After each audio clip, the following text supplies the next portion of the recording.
your goss on Justin Bieber? He's brilliant. I was very nice man. I went out clubbing with him. He was delightful. What are you talking about? Justin Bieber. The human statue clubbing Jimmy the Cool like that. Most people would rather communicate with their friends online than face-to-face. True or false? What do you think, John?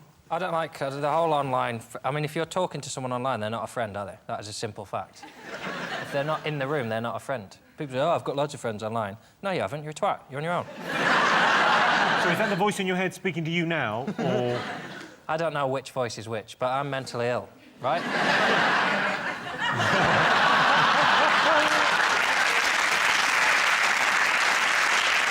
I fell into this in a bad way years ago in a chat room called Beauty's Castle.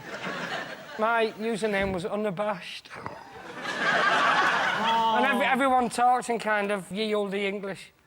How was doth thou doest this evening, Unabashed?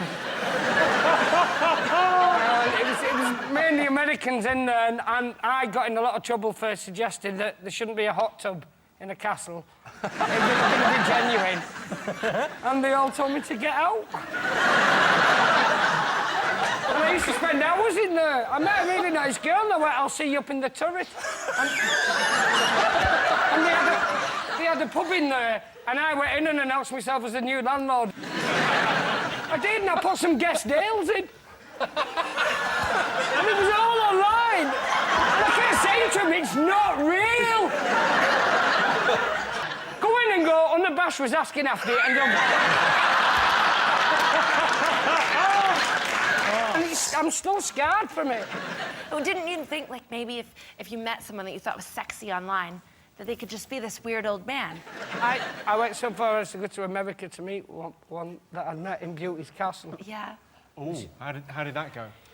She was all right for a friend, and I swear to God, I've never... And being of, you know, a rotund shape myself, I feel able to say this. You know when you look through the thing in your door on your hotel, right? Yeah. You know when you do that, and it distorts someone's body shape, and so Yeah. they kind of fill the glass. And I opened the door, and she was the same shape. So I went like that, and I opened the door, and I went, Jesus Christ! Well, that I'm sure did wonders for her self-esteem. What age were you when you moved out, Joe? At 21, when I went, it was a difficult transition, really, because I had a lot of incidents. When I moved out and I moved into my house, like, I set fire to it. I set fire to my duvet, but my duvet was made of duck feathers, so it was just like thousands of duck feathers on fire. So I didn't know what to put out. I was fucking... A bit like when you're trimming your pubes, Yeah, it's everywhere. How did you set fire to your duvet? I had a candle on. Why'd you have the candle out? It was a lavender candle, and it was helping me That sleep. doesn't matter. Oh, OK, fair enough. Yeah. So you had it on overnight? Yeah. Oh. And I must have put a duvet over it. But then when it got into the mattress... She was asleep when it started... Yeah, I was asleep. And then I thought the dog was in the mattress, but I've killed the fucking dog. You thought the dog was in the mattress? No, because there's so much smoke and the dog was in bed with me, and I thought, oh, fuck, I've killed the dog. How were you allowed to live on your own? I had a period of 2 months where I had about 8 floods. Oh, my God. What happened the next week? A plague of locusts? Honestly. I've learned my lesson, like, ever since. I've not had a flood since. But So what was the lesson? What did you... Turn off the taps. Turn the taps off. Actually, I don't like Easter because I am a choir boy as well as a comedian, and so, like, I'm just working the whole time, and people go, oh, yeah, it's just Easter Sunday, but you've got Monday, Thursday, Good Friday, Saturday with midnight mass, and then, obviously, the big day, Easter Sunday with 3 services. I'm not even getting double bubble for it. Go on, Sam. What do you mean you're a choir boy? Well, I'm like a choir man, a choir lad. What's the big hit at Easter? What's the big song at Easter? When I survey the wondrous cross, I guess. Come on, give us the lyrics. When I survey the wondrous cross on which the Prince of Glory died. What were you like as a teenager? A bit wild. You were wild. Tell me, what was the wildest thing you ever did? Oh, just partying, you know. We were at catering college, we were at boarding school, and we used to sneak into the school and go and steal food inside the kitchen and have party, come back with lots of camembert and lots of stuff and drink it. This is honestly, this is equivalent equivalent of me going, I love potatoes. Potatoes, potatoes, potatoes. We stole Camembert and we went crazy and Gatorade Gullet. OK, so most macho profession, what do you think, Rick? You used to be a male model.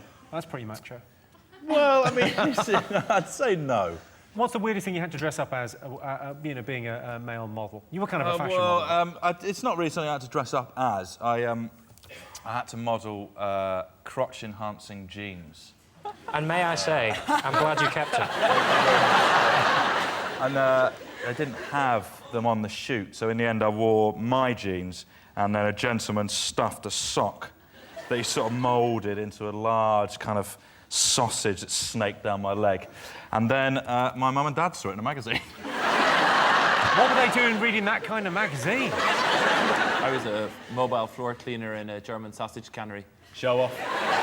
It's genuinely true. And Sorry, give us that again. You were a mobile floor cleaner in a German sausage cannery. The jars would come along the conveyor belt. Sometimes on the corners they'd fall off and smash. And Herr Willy was the foreman, and he had a yellow whistle, and he'd blow the whistle. And I had a hard hat and a red buggy with a suction pump, and I'd have to drive to the site of the sausage catastrophe, and then reverse backwards and forwards over the sausages till I'd suck them all up into my undercarriage, and then return back to base again. Honk honk. Is this a job you had or a game on the iPhone? It sounds like the new Angry Birds. What's in that bag? I always make a packed lunch if I'm on this show. It's just bottle of Taboo and 17 Scotch eggs.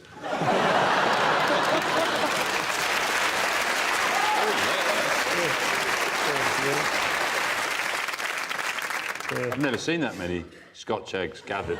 I don't know what the collective noun is. Yeah. A plethora. A constipation of Scotch eggs. Do you know why I only take 17, though? Because that's all you can fit in.